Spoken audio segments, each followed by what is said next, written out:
আজকে বানাচ্ছি বন্ধুরা মাটন। তো মাটনের আমি ধুয়ে রেখেছি, পেঁয়াজ কেটে রেখেছি। তো আমি মশলাটা রেডি করে নিব। তো মশলাটা আমি আদা রসুন বেটে তারপরে আবার বাটবো। আমি শুকনো লঙ্কা, মরিচ, আরও জিরে আর গোলমরিচ এগুলো বেটে একবারে আমি মাংসতে দিয়ে দিব। তো মাটনটা মাটন বানালে শুকনো লঙ্কা বেটে দিলে ভাল লাগে। তো এই যে আমি রং গুঁড়া দিয়ে দিয়েছি, তারপরে জিরের গুঁড়া দিয়ে দিব আন্দাজ করে। তারপরে মশলাটা একটু বেশি বেশি করে দিব কেটে।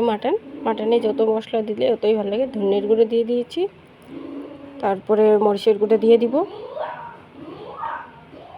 তারপরে আমি এই যে এটা এই গোলমরিচের বেটে রেখেছিলাম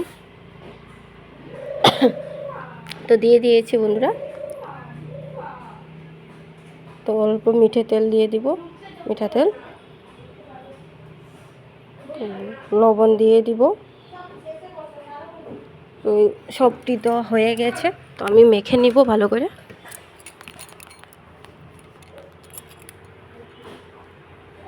আমি মাটনটাকে সুন্দর করে ভালো করে মেখে নিব। তো মাখাটাও হয়ে গেছে আমার। তো মাখার পরে আমি কড়াইটা আমার গরম ছিল, চুলাতে বানাচ্ছি।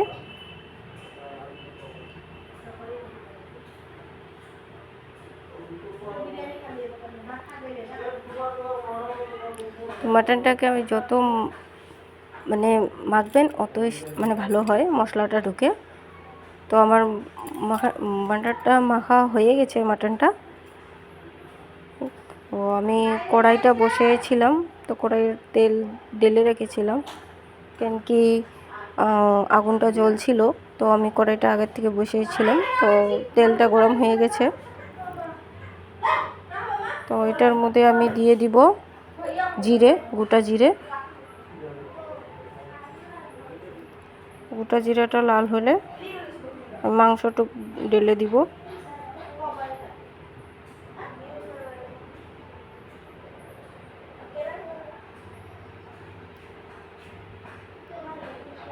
তো আমি মাটনটাকে ভালো করে কষাবো।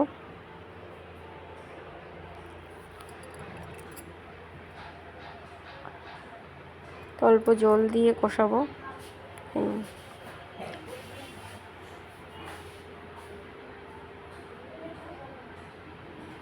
অল্প অল্প নামমাত্র একটু চিনি দিয়ে দিয়েছি, কালারটা সুন্দর হবে।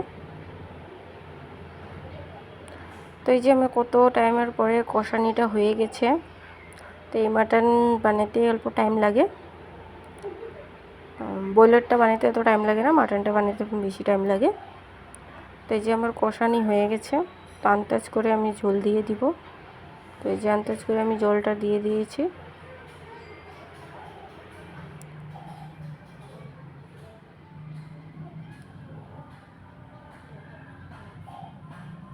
তো তারপরে 20-25 মিনিট এরকমই ফুটবো।